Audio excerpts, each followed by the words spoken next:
Success Communication Private Limited வழங்கும் கிருபையின் நேரம்.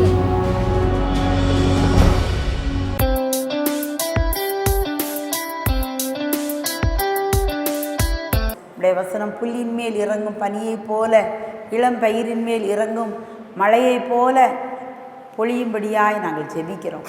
பலப்படுத்தும், நீர் பேசும், நாங்கள் கேட்கிறோம். இயேசுவின் நாமத்தில் ஜெபிக்கிறோம் நல்ல பிதாவே, ஆமென். ஹல்லேலூயா. சங்கீதம் 119:68. தேவரீர் நல்லவரும் நன்மை செய்கிறவருமாயிருக்கிறேன். ஆண்டவருக்கு நிறைய குணாதிசயங்கள் படிக்கும். இன்றைக்கி நம்ம படிக்க போகிற காரியம் என்னென்னா, கர்த்தர் நல்லவர். ஒரு நேரம் நல்லவர், ஒரு நேரம் கெட்டவரா? எப்போதும் நல்லவர், எல்லா சூழ்நிலைகளிலும் நல்லவர், எந்த காலத்திலும் நல்லவர். இயேசு கிறிஸ்து நேற்றும் இன்றும் என்றும் மாறாதவராக இருக்கிறார்னு பார்ப்போம். அப்போ இந்த நல்ல ஆண்டவர் நேற்றும் மாறலை, இன்றைக்கும் மாறலை, நாளைக்கு என்ன செய்ய மாட்டார்? மாறவே மாட்டார். அவர் இருக்கிறவராகவே இருக்கிறேன் அப்படின்னு சொன்ன கர்த்தர் இன்றைக்கி நம்ம மத்தியில் நல்ல கர்த்தராக எழுந்தருளி இருக்கார். பிதா, குமாரன், பரிசுத்த ஆவியானவர் நம்ம சொல்லுதோம். திரியேக தேவன் 3 பேருமே ரொம்ப நல்லவங்க, ரொம்ப அன்புள்ளவங்க.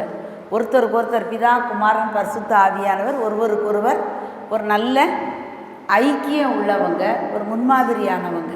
இன்றைக்கி அந்த ஆண்டவர் திரியேக கர்த்தர் நம்ம மத்தியில் இருக்கார். நான் எப்போதும் என்ன தான் செய்வேன்? நல்லவர் தான். ஆதியாகமம் முதலாம் அதிகாரத்திலே நம்ம பார்த்தோன்னா நல்லது நல்லது நல்லதுங்கிறது எத்தனையோ முறை வந்திருக்கதை பார்க்கலாம். ஆண்டவர் எதெல்லாம் நல்லது அப்படின்னு சொல்கிறாரு? முதல்ல வெளிச்சத்தை உண்டாக்கிட்டு என்ன சொல்கிறாரு? நல்லது அப்படின்னு சொல்கிறார். அப்புறம் பூமியை உண்டாக்கிட்டு நல்லது அப்படின்னு சொல்கிறார். சமுத்திரத்தை உண்டாக்கிட்டு நல்லது, மரங்களை உண்டாக்குதார். பிறகு அது ஆதியாகமத்தில் 6 நாள் படைக்கார். எல்லாத்தையும், சூரியன், சந்திரன், நட்சத்திரங்கள், மிருகங்கள், பறவைகள், நீர்வாழும் ஜந்துக்கள் எல்லாத்தையும் உண்டாக்கிட்டு ஒவ்வொன்றையும் என்ன சொன்னார்? நல்லது நல்லது நல்லது. மனுஷனே நல்லது தான், நல்லவனாகத்தான் பார்த்தார். நல்லது. நம்மை உருவாக்கின தேவன் நம்மையும் நல்லவர்களாகவே படைச்சார். 2ஆம் அதிகாரத்தில் பார்ப்போம், மனுஷன் தனிமையாக இருப்பது நல்லது அல்ல, ஏற்ற துணையை நான் உருவாக்குவேன். அப்போ நல்ல துணையைத்தான் கர்த்தர் கொடுக்கார். புத்தியுள்ள மனைவியோ கர்த்தர் அருளும் ஈவு. நல்ல மனைவி கர்த்தர் கொடுக்குற பொக்கிஷன் தான். நல்ல கணவன் கர்த்தர் கொடுக்கிற ஒரு ஈவு தான். இப்போ நல்ல ஈவாகத்தான் ஆண்டவர் நம்ம எல்லாரையும் பார்க்காரு. இன்றைக்கும் அதே போல தான் என்ன செய்தார்? நம்ம பார்க்க. இப்போ நம்ம பிள்ளையை நம்ம எப்படி பார்ப்போம்? இப்போ அந்த பிள்ளை ஒரு வேளை சேட்டையே பண்ணுனா கூட என்ன செய்வோம்? அதாவது நம்ம கண்டிப்போம், தவறுன்னு சொல்லுவோம். தவறுன்னு தான் சொல்லணும். தவறு செய்த பிள்ளைய அப்படின்னு சொல்ல வரல. எப்படி தான் இருந்தாலும் சரி, நம்ம பிள்ளைய நம்ம என்ன தான் செய்வோம்? நல்ல பிள்ளையாகத்தான் நம்ம என்ன செய்திருப்போம்? சொல்லுவோம். என் பிள்ளை அப்படி செய்தான், பிள்ளை தவறு செய்தால் கூட என் பிள்ளை நல்ல காரியம் செய்தாங்கிறத தான் சொல்ல நம்ம என்ன செய்வோம்? பிரியப்படுவோம். அந்த பிள்ளை செய்த தவறை ஒவ்வொருத்தருடையாக போய் சொல்லிக்கிட்டு இருக்க மாட்டோம். இப்போ காலில் எதையோ மிதிச்சிட்டோம், மோசமான ஒன்று மிதிச்சிட்டோம், அதை போய் எல்லாருக்கிட்டையும் போய் என்ன சொல்லிகிட்டே இருக்க மாட்டோம். அப்படி நான் மிதிச்சிட்டேன், அது என் கால் இப்படி ஆகிட்டு அப்படி சொல்லவே மாட்டோம். எங்கே ஒரு இடம் கிடைக்குன்னு பார்த்து அதை சுத்தம் பண்ணிட்டு தான் நம்ம போவோம். இது போல் பிள்ளை தப்பு செய்தால் கூட நம்ம தப்பை எல்லார்கிட்டையும் போய் சொல்லிக்கிட்டு இருக்காமல், என் பிள்ளை நல்ல பிள்ளை, என் பையன் நல்ல பையன், இப்படி தான் நம்ம சொல்லுது, இப்படி தான் நம்ம விரும்புது, இப்படி தான் நம்ம பண்ணுது. ஆனால் இப்போ அப்படியே காலம் தள்ள தள்ள நம்முடைய இருதயத்தில் பிசாசு கர்த்தரை ஒரு கொடூரமானவராக, அவர் பொல்லாத மனுஷன், எரிச்சல் உள்ள தேவன், அப்படி பழி வாங்கிடுவார், இப்படி பழி வாங்கிடுவார், பட்சிக்கிற அக்கினியாக இருக்கார், இப்படி இதையே பிசாசு நம்முடைய கண்களை கர்த்தரை பதிய வச்சுட்டான். அதனால தான் நிறைய நேரம் ஒரு வியாதி வந்தால் கூட நம்ம என்ன தான் சொல்லுதோம்? இந்த வியாதி யார் அனுப்புறதுன்னு சொல்லுதோம். என்ன சத்தம் இல்லை? இந்த அவர் ஐயா சொல்லுதாங்க, யார் அனுப்புனதுன்னு சொல்லுதோம்? கடவுள் தான் தந்திருக்கார். எனக்கு இந்த வியாதி வந்தது நல்லது. எத்தனை முறை இப்படி சொல்லியிருக்கோமா சொல்லலையா? இன்னைக்கு சொல்லவே இல்லையா? ஒரு நாளும் நிறைய நேரம் சொல்கிறோம். இந்த வியாதி மட்டும் எனக்கு வராட்டா நான் இப்படி இருந்திருக்க மாட்டேன். எனக்கு இந்த காலை ஒடிச்சு போட போய் தான் நான் கடவுளையே ஏற்றுக்கொண்டேன். இப்படிலாம் நிறைய நேரம் நம்ம சொல்லுதோம். இப்போ நான் சொல்லுதேன் வியாதி வந்தது நல்லதுன்னா ஆலயத்தில் வியாதி போகணும்னு நம்ம ஜெபம் பண்ணலாமா? பண்ணலாமா? அவர் தான் தந்திருக்காரு. கர்த்தர் தான் வியாதியை தந்திருக்காருன்னு சொல்லுதோம். இந்த தலைவலி அவர் தான் தந்திருக்காரு. அப்போ அந்த தலைவலியை எடுத்து போட அதே கர்த்தர்கிட்ட போய் நம்ம முறையிடலாமா? அவர் நல்லது தரும்போது நம்ம அதற்கு எதிராக பண்ணுனா அது பொல்லாததுங்களா அர்த்தம். நம்ம யோசித்து பார்க்கவே இல்லை நிறைய நேரம். அப்படி தானே? இன்றைக்கி அதுதான் சொல்லுவார். அவர் நல்லவர் என்றால் நல்லவர் தான். யாக்கோபு 1வது அதிகாரம் 17வது வசனத்தில் பார்ப்போம். நன்மையான எந்த ஈவும் பூரணமான எந்த வரமும் பரத்தில் இருந்து உண்டாகி ஜோதிகளின் பிதாவினிடத்தில் இருந்து இறங்கி வருகிறது. அவரிடத்தில் யாதொரு மாறுதலும் யாதொரு வேற்றுமையின் நிழலும் இல்லை. நன்மையான எந்த ஈவும் பூரணமான எந்த வரமும் பரத்தில் இருந்து உண்டாகி ஜோதிகளின் பிதாவினிடத்தில் இருந்து இறங்கி வருகிறது. அவரிடத்தில் யாதொரு மாறுதலும் யாதொரு வேற்றுமை நிழலும் இல்லை. இந்த பில்டிங் இருக்குது. காலையில் சூரியன் உதிக்கி எதிர் திசையில் என்னது விழுது? நிழல் விழுது. வேற்றுமை நிழல்.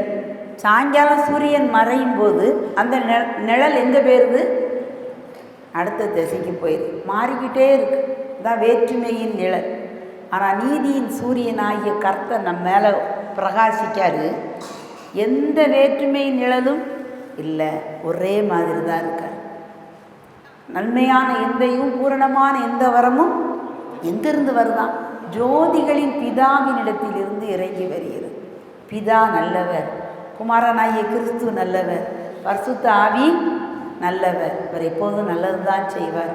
நமக்கு ஒரு நாளும் ஒருபோதும் அதை மட்டும் முதல்ல நினைப்போம். எந்த வியாதியையும் இயேசு கிறிஸ்து உருவாக்கி நமக்கு தரலை. அவர் சிலுவையில் எதை மரித்தார்? எதை மன்னித்தார்? பாவங்களை மன்னித்தார். நோய்களை எல்லாம் சுமந்து தீர்த்திருக்கார். அவருடைய தழும்புகளால் குணம் ஆனீர்கள். ஆக போகிறதில்ல, ஆயாச்சு. இப்படி தான் வசனம் சொல்லுதே ஒழிய கர்த்தர் நமக்கு இதெல்லாம் ஒரு நாளும் கஷ்டத்தை தரணும்னு நினைக்க. இப்போ நம்ம தான் இருப்போமே, நம்ம பிள்ளைக்கு இருக்குது. பிள்ளைக்கு தண்டனை கொடுப்போம், அது வேறு. அதுக்கு அந்த பிள்ளையை கொல்லுறதுக்கு ஏதுவா ரொம்ப அந்த பிள்ளை வருத்தப்படுத்துதோமா? இல்லை அந்த பிள்ளை தவறு செய்யலை, நம்ம என்ன தான் செய்துக்கிட்டே இருப்போம்? பிள்ளைய தட்டி கொடுத்துக்கிட்டே தான் போவோம். அப்படி தானே இல்லையா? இந்த பிள்ளை இருக்குது, இன்றைக்கி இந்த பிள்ளைக்கு 4 அடி அடித்தா தான் நல்லது. அது பிள்ளைக்கு என்னதுன்னே தெரியாது. எதுக்குமா என்னை அடிக்கிங்க? இல்லை 4 அடி அடித்தா தான் நீ நல்லா இருப்ப. அப்படி யாராவது அடிப்போமா? அடித்தா என்ன சொல்லுவோம்? யாருக்கு பைத்தியம் பிடிச்சிட்டு? அடிக்க நமக்கு தான் பிடிச்சிட்டு. பைத்தியம் பிடிச்சவங்க தான் ஒரு வேளை அப்படி அடிப்பாங்களா இருக்கும். நல்ல தாய் தகப்பன்மார் பிள்ளைகளை அடிக்க மாட்டாங்க. கண்டிக்கணும், கடிந்து கொள்ளணும். பிறம்பே கையாடாதவன் தன் மகனை பகைக்கிறான் இருக்குது. அது எதுக்குன்னா அந்த பிள்ளை ஒரு பயப்பட்டு நல்ல வழியில் நடக்குது. அவ்வளோதானே ஒழிய அது வசனம் சொல்லுது, பொல்லாதவர்களாகிய நீங்கள் உங்கள் பிள்ளைகளுக்கு நல்ல ஈவுகளை கொடுக்க அறிந்திருக்கும் போது பரலோகத்தில் இருக்கிற பிதா அதிக நன்மையானவைகளை தருவார். இதுதான் அதிக நிச்சயம் அப்படின்னு வசனம் சொல்லுது. அடமொழியாக மனுஷன் என்ன சொல்கிறார் ஆண்டவர்? பொல்லாதவர்கள்னு சொல்கிறார். பொல்லாதவர்களாகிய நீங்களே உங்கள் பிள்ளைக்கு எதை கொடுப்பேன்? நல்ல கிஃப்டை தான் வாங்கி கொடுக்க. அவங்கவுங்க தகுதிக்கு ஏற்ற மாதிரி நம்மால் எவ்வளவு முடியுதோ, ஒருவேளை நமக்கு கூட அப்படி நல்ல துணி போட வாங்குவதற்கு பணம் இல்லாமல் இருக்கும். ஆனால் அந்த பிள்ளை விரும்புது, பையன் விரும்புதானா என்ன செய்வோம்? முதலாவது யாருக்கு தான் வாங்கி கொடுப்போம்? பிள்ளைக்கு தான் வாங்கி கொடுப்போம். நல்லதாக இருக்கணும். என் பிள்ளை போடுறது துணி சிறப்பானதாக இருக்கணும். என் பிள்ளை 4 பேர் முன்னால் நல்லா இருக்கணும். அப்படி தான் நம்ம நினைக்கும். அதான் இது பொல்லாதவர்களாகிய நாமே அப்படி நினைக்கும் போது நல்ல பிதா இன்னும் நிறையா நல்லதை நினைப்பாரா கெட்டதை நினைப்பாரா? கெட்டதை நமக்கு தருவாரா? தரவே மாட்டேன். இன்னொன்று தரித்திரம். நிறைய பேர் நம்ம ஏழையாக இருந்தால் போதும், அன்னன்னைக்குள்ள அப்போ இருந்தால் பரவாயில்ல நம்ம சமாளிச்சுக்கிடலாம். வசனம் அப்படி சொல்லலை. நாம் எல்லாரும் ஐஸ்வர்யவான்கள் ஆவதற்கு அவர் நம் நிமித்தம் தரித்திரர் ஆனார். அவர் அந்த தரித்திரத்தை வாங்கிக்கிட்டார், அவர் அந்த நோய்களெல்லாம் வாங்கிக்கிட்டார், அவர் அந்த பாவங்களெல்லாம் வாங்கிக்கிட்டார், அவர் அந்த சாபங்களெல்லாம் வாங்கிக்கிட்டார். வாங்கிட்டு நாம் ஐஸ்வர்யவான்களாக இருக்கணும், சுகம் உள்ளவர்களாக இருக்கணும், ஆரோக்கியம் உள்ளவர்களாக இருக்கணும், பாவம் இல்லாத பரிசுத்தம் உள்ளவர்களாக இருக்கணும். அப்படி தான் நினைக்கிறேன். இன்றைக்கி அந்த லெவலில் நம்ம வாழுதோமா? இன்றைக்கி நம்ம ஆவிக்குரிய வாழ்க்கையை யோசித்து பார்ப்போம். கொஞ்சம் நேரம் வந்து இருக்கும், நம்ம உள்ள எங்கெல்லாம் அலசடிப்படுது. இப்போ 3 மணி ஆகிரும் போலையே, இது இங்கே போய் இந்த பணத்தை நம்ம எங்கே வாங்கி கொடுத்தா தானே இன்றைக்கி இந்த வட்டி, இன்றைக்கி இது முடியும். இது போய் இவ்வளோ வேலைகள் செய்தால் தானே நாளைக்கு நான் இந்த கடனை அடைக்க முடியும். ஏன் இவங்களை இப்படி ஆஸ்பத்திரியில் சேர்த்துருக்கோமே, பயங்கரமான வியாதி, டாக்டர் இப்படி சொல்லிட்டாரு, இதை என்ன செய்ய? எனக்கு இப்படி நோய் இருக்குதே, என் வறுமை நான் பிறந்ததுலேருந்தே மாறலையே, எவ்வளோ நாள் எத்தனை உபவாச ஜெபத்தில் நான் பொருத்தனை பண்ணிட்டு வந்து ஜெபம் பண்ணி பார்க்கனேன், நடக்கவே மாட்டிக்க, கேட்டு பார்த்தாச்சே. இப்படி பல காரியங்களின் நிமித்தம் நம்ம இருதயம் எதிர்மறையாக அப்படியே சுற்றிக்கிட்டே இருக்கு. அதெல்லாம் விட்டுட்டு நான் சொல்லுதேன் இந்த நேரத்தில், நல்ல தேவனே உம்மை நான் ஆராதிக்கிறேன், நல்ல தேவனே நான் உண்மை துதிக்கிறேன்ப்பா. ஆண்டவரை துதிச்சுக்கிட்டே இருங்க. தேவவசனம் நம்ம மேலே என்ன செய்துகிட்டே இருக்கும்? இறங்கிக்கிட்டே இருக்கும். நிறைய சூழ்நிலைகள் நம்மளுக்கு வித்தியாசமாக என்ன செய்யலாம்? வரலாம்.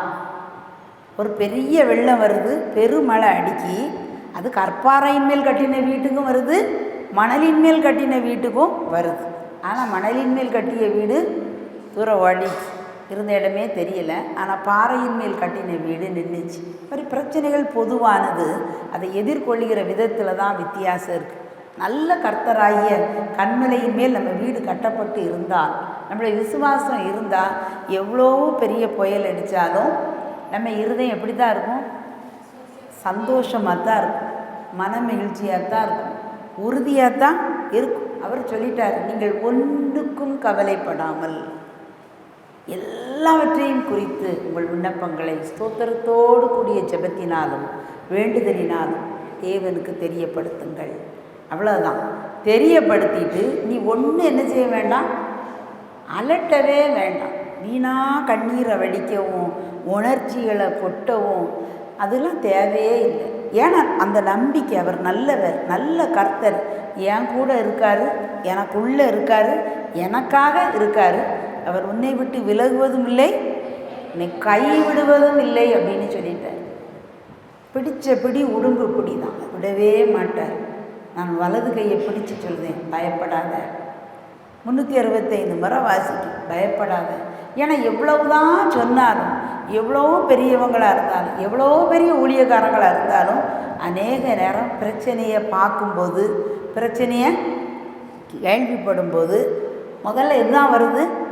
பயம்தான் வருது. மருண்டவன் கண்ணுக்கு இருண்டதெல்லாம் பேயாயிரும். அந்த இருள் அந்த மனுஷனையும் பற்றி கொள்ளுது, கவலை மூடிக்கொள்ளுது. அந்த மனுஷனை வச்சு கர்த்தரால் ஒன்றுமே செய்ய முடியாது. ஆண்டவர் ஒரு மனுஷனை பயன்படுத்தணும்னா முதல் குவாலிஃபிகேஷன் என்னது தான்? மனமகிழ்ச்சி உள்ள துதி ததும்பும் இதயம். எப்போ வரும்னா அவர் நல்லவர். என்ன சூழலை அடித்தாலும் தருவான். இது எனக்கு என்னை ஒன்றுமே என்ன செய்யாது, பாதிக்கவே பாதிக்காது. அவர் என்னை வாளாக்காமல் தலையாக்குவார், கீழாகாமல் மேலாகத்தான் நான் இருப்பேன். ஒரு வழியாக எனக்கு எதிராக வரலாம், 7 வழியாக ஓடி போவாங்க. பிசாசு நம்ம கண்ணை எங்கே கொண்டு போவான்னு தெரியுமா? இப்படி வந்துட்டாங்களே, இப்படி வந்துட்டாங்களே, அவங்களுக்கு விரோதமாக நான் ஒன்றுமே பண்ணலையே, ஆனால் அவங்க எனக்கு சண்டைக்காரங்களா மாறிட்டாங்களே. இதே தான் ஒவ்வொருத்தட்டையாக போய் பேச வேண்டியது. இதை நம்ம ரொம்ப யோக்கிய மாதிரி இதைத்தான் அந்த அந்த சுய பரிதாபம், சுய பிராணம் பாடுவதற்கு பிசாசு என்ன செஞ்சிருவான்? வச்சிருவான். நீ இவ்வளோ நல்லா உழைச்சிய, நீ 40 நாள் உபவாசம் போட்டிய, இந்த இந்த கிரியை நம்ம செய்த காரியம்தான் பெருசு. நம்ம செய்த எவ்வளவு தான் நம்ம செய்தாலும் சரி எல்லாமே அழுக்கான கந்தது.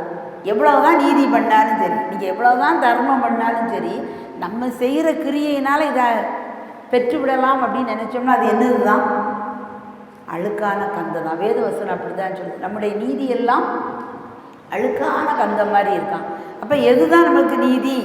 அவர் சிலுவையில் மரித்து நமக்கு அந்த சால்வையை நம்ம மேலே என்ன செய்திருக்காரு? நீதி என்னும் சால்வையை போட்டிருக்காரு. அதை வச்சு மூடியாச்சு. பசுத்தோல் போர்த்திய புலி அப்படிம்பாங்க. மனுஷன் நம்ம வாழ்க்கை அருவருப்பானது தான். அந்த அருவருப்பெல்லாம் அவர் மன்னித்து அதெல்லாம் அவர் மேலே தூக்கிக்கிட்டு எதை சால்வையாக போட்டாச்சு? அவர் இயேசு சால்வையை போட்டாச்சு. அவர் சொல்றார், நான் பூரண சற்குணர், எனவே நீயும் பூரண சற்குணராயிரு. நல்லோர் மேலும் தீயோர் மேலேயும் மழையை வரிசிக்க பண்ணுகிறாரு, சூரியனை வெளிச்சத்தை கொடுக்காரு. நீ அதை மாதிரி தான் இரு. அப்போ நம்ம சத்துருக்கள்னு பேசுவோமா? ஒரு மனுஷனுடைய வழிகள் கர்த்தருக்கு பிரியமாக இருந்தால் அவனுடைய சத்துருக்களும் அவனோடு சமாதானமாகும்படி செய்வார். அது அவர் வேலை. நம்ம வழி எனது கர்த்தரை பின்பற்றிருக்கேன், எனக்கு ஒன்றும் கிடையாது. சண்டைக்காரன்ட்ட போய் அந்த ஈகோ இருந்தால் இவங்ககிட்ட போய் நம்ம பேசலாமா? அகந்த ஈகோங்கிறது அகந்த ஒரு பெருமை. இவன்கிட்ட போய் பேசலாமா? நான் ஒன்றும் செய்யலைல்ல அப்படின்னு நினைப்போம். ஆனால் கர்த்தருக்குள்ளே அவருடைய சுபாவம் நமக்கு வந்துட்டுனா என்ன செய்வோம்? நமக்கு அப்படிப்பட்ட சிந்தனையே இருக்கா? இதுதான் கர்த்தர் சொல்கிறாரு. மிகுந்த அன்பை நம்ம இருதயத்தில் என்ன செஞ்சுருக்காராம்?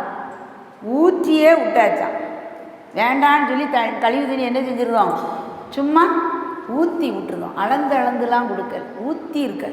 நம்முடைய இருதயத்தில் அவ்வளவு அன்பை கர்த்தர் என்ன செய்திருக்காரு?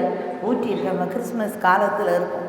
நமக்கு ஒரு பாலகன் பிறந்தார், நமக்கு ஒரு குமாரன் கொடுக்கப்பட்டார். கர்த்தத்துவம் அவர் தோளின் மேல் இருக்கும்.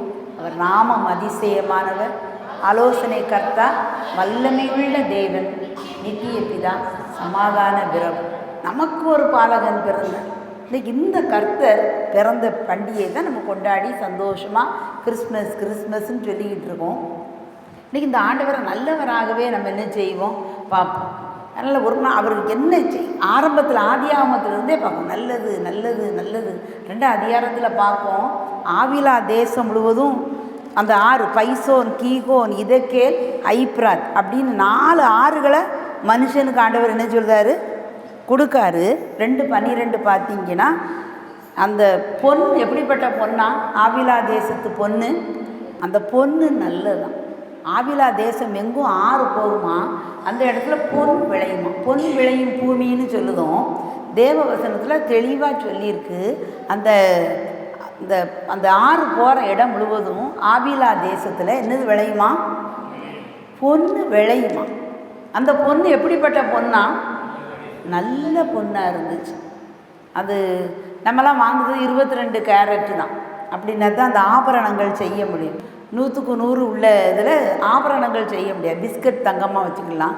அதில் கூட எப்படி போட்டிருப்பான்? 999.9 சுத்தமானது அப்படி தான் கொடுத்துருப்பான். ஆனால் நம்ம ஆண்டவர் கொடுக்கறது 100க்கு 100 சுத்தமான பொண்ணு விளையக்கூடிய பூமியை தான் மனுஷனுக்கு கொடுக்கார். அந்த ஆதாமை அந்த அருமையான ஏதேன் தோட்டத்தில் தான் வச்சார். நல்ல கர்த்தர். 2 பேருக்கு ஒரு டேப்பு தண்ணி போதும், ஒரு சின்ன கிணறு போதும், ஒரு கொஞ்சம் தண்ணி போதும், ஒரு வாய்க்கால் போதும். ஒரு 4 ஆரம் கொடுக்கார். எத்தனை பேர்? எத்தனை மரம்? சாப்பிடுறதுக்கு எத்தனை மரத்தை கொடுத்தாராம்?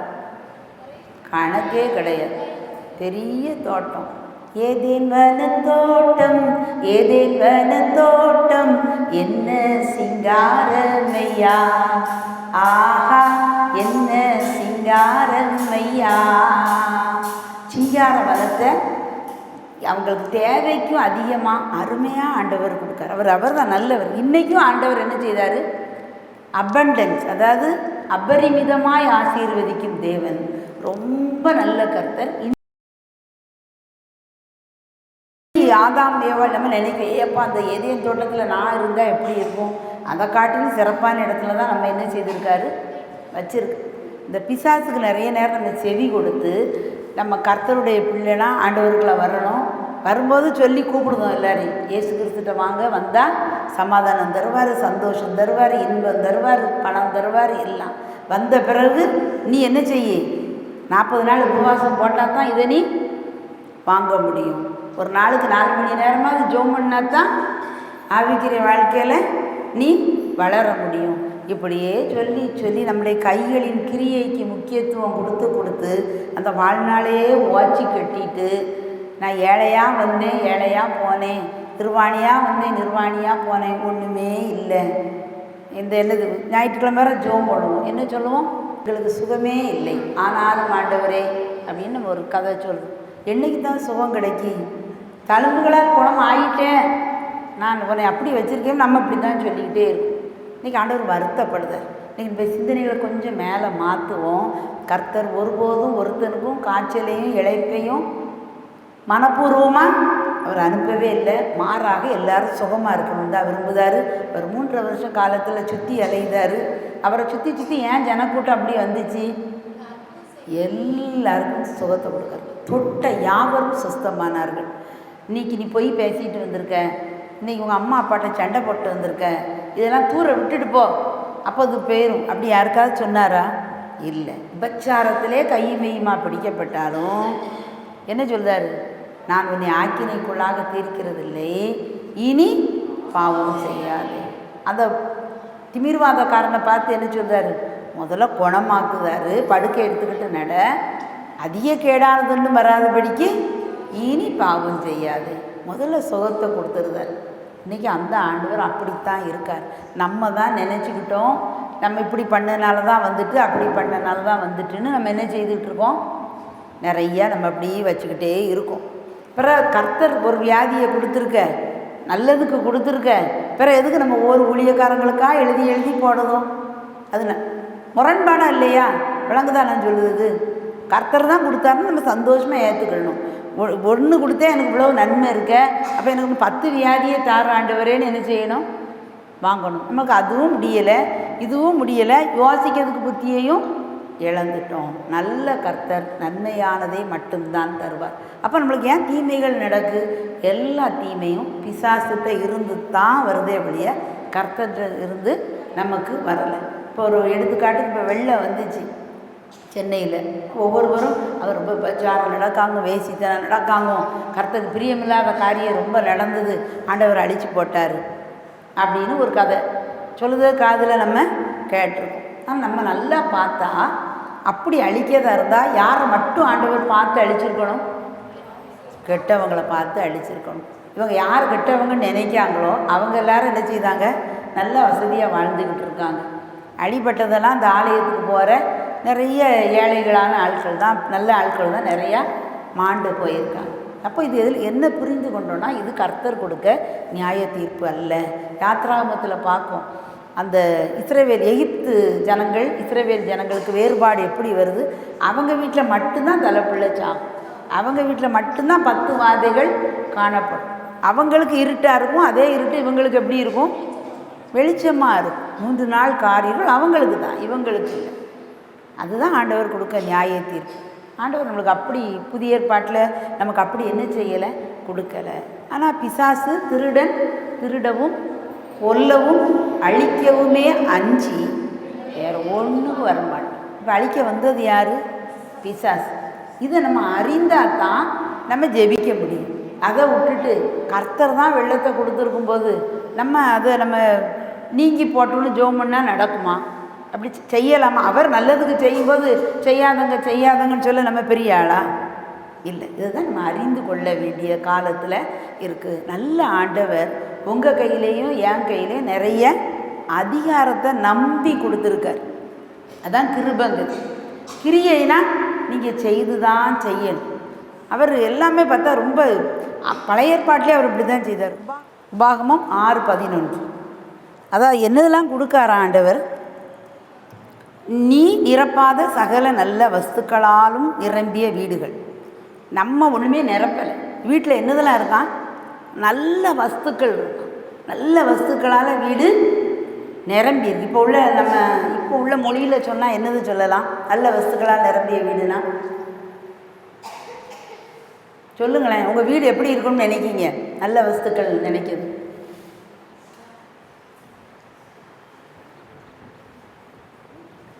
என்னது? நல்லா ஏசி மாட்டியிருக்கு, நிறைய ஃப்ரிட்ஜ் இருக்குது, வாஷிங் மிஷின் இருக்குது, அப்புறம் வேறு என்னது? நல்ல நிறைய சோஃபா, நல்ல நீட்டான என்னது மாடுலர் கிச்சன், இப்படி அடிச்சுக்கிட்டே போகலாம். இப்படிப்பட்ட காரியத்தை கூட நல்ல வஸ்துக்களால் நிரம்பிய வீடு, நிறைய பீரோ நிறைய தேவையான பொருட்கள், துணிமணிகள், தேவையான பணம் எல்லாத்தையும் கர்த்தர் என்ன செய்தார்? கொடுக்காரு. இவங்க பாருங்கள், நல்ல வஸ்துக்களால் நிரம்பிய வீடு. ஆனால் இவன் அது நிரப்பில் யாரோ நிரப்பி வச்சுருக்காங்க. நீ வெட்டாமல் வெட்டப்பட்டிருக்கிற துறவுகளையும், கிணறு வெட்டுதாங்க, போர் போடுவோம், 500 அடி 600 அடி போடுறதுக்கு தண்ணி நல்லா இருக்குது. ஆனால் நம்ம அந்த போரை தோண்டலை, யாரோ தோண்டி ஓவர் ஹெட் டேங்கெலாம் வச்சு நல்ல வாட்டர் கனெக்ஷன்லாம் கொடுத்துருக்காங்க. நீ நடாத திராட்சை தோட்டங்களையும் ஒலிவ தோப்புகளையும் அவர் உனக்கு கொடுப்பதினால். நம்ம அந்த திராட்சை தோட்டத்தை நடலை, நல்ல செழிப்பான தோட்டங்கள் இருக்குது, ஒலிவ தோப்புகள் இருக்குது. நம்ம ஒரு பிரயாசப்படாத. ஆண்டவர் கொடுக்கிற தேவன் இன்றைக்கும் கொடுப்பாரா, கொடுக்க மாட்டாரா? எகிப்தில் இஸ்ரவேல் ஜனங்களுக்கு கொடுத்த தேவன் இன்றைக்கும் கொடுக்கறதெல்லாம் வேணுமா வேண்டாமா? இப்படிப்பட்ட ஒரு நல்ல தேவனாக தான் இருக்கார். ஒரு நல்ல காரியத்தை தான் மனுஷனுக்கு கொடுக்கறதுக்கு என்னைக்கு நினச்சிக்கார். நான் செய்தேன் நான் முழங்கால் போட்டேன்னா ஒன்றையுமே நம்ம வாங்க முடியாது. உபாகமம் 28 அதிகாரத்தில் 12ஆம் வசனத்தை பார்த்தீங்கன்னா 4வது வரி, கர்த்தர் உனக்கு தமது நல்ல பொக்கிஷ சாலையாகிய வானத்தை திறப்பார். கர்த்தர் உனக்கு தமது நல்ல பொக்கிஷ சாலையாகிய வானத்தை திறப்பார். அப்போந்தான் நீ அநேகம் ஜாதிகளுக்கு கடன் கொடுப்பாய், நீயோ கடன் வாங்காது இருப்பாய். நம்ம என்னது மாடா உழைச்சி ஓடா தேஞ்சி அநேக ஜாதிகளுக்கெல்லாம் கடன் கொடுக்க முடியுமா? முடியாது.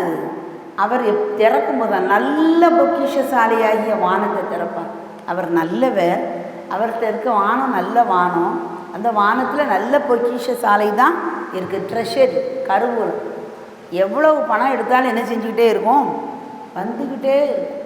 அப்போந்தான் நமக்கே தெரியாது இந்த பணத்தை என்ன செய்ய, ஊழியங்களுக்கு கொடுங்க, அநேக ஜாதிகளுக்கு கடன் கொடுங்க, வெள்ளத்தால் பாதிக்கப்பட்டிருக்காங்க, நம்ம அவங்களுக்கு உதவி செய்ய கொடுப்போம் அப்படின்னு கொடுக்க போகிறோம். அதனால் ஆண்டவருக்கு அனுபவி ராஜா, அனுபவி, அந்த கிருபைகளை அனுபவி. உனக்கு நான் இதெல்லாம் ஆயத்தம் பண்ணி வச்சுருக்கேன், நல்ல விருந்து வச்சுருக்கேன். பரலோக ராஜ்யத்தில் நமக்கு என்னது இருக்குது? நல்ல விருந்து, நல்ல சாப்பாடு. விருந்து சாலைக்கு என்னை அழைத்து கொண்டு போனார்ப்பா. இந்த மறுபடியும் உங்கள் கூட தான் அந்த திராட்சை ரசத்தை குடிப்பேன்னு சொல்லுவார். இப்போ அங்கேயும் போய் குடிக்கலாம். சாப்பாடுலாம் நல்லதுலாம் ஆண்டவர் நமக்கு ஆயத்தம் பண்ணி வச்சுருக்காரு. இந்த உலகத்துலேயும் அதே போல் உங்களுக்கும் எனக்கும் கர்த்தருடைய பிள்ளைகளுக்கு என்ன வச்சுருக்காரு? நல்ல பொக்கிஷங்களை நிறையா வச்சுருக்காரு. இப்போ நீங்கள் கேள்வி கேட்டுருக்கீங்க, என்னடா இவ்வளோ கடன் இருக்குது, இவ்வளவு பிரச்சனை இருக்குவங்க இப்படி சொல்லுதாங்களேன்னு நினைக்கிங்க. அதுதான் நான் சொன்னேன் ஆரம்பத்திலே.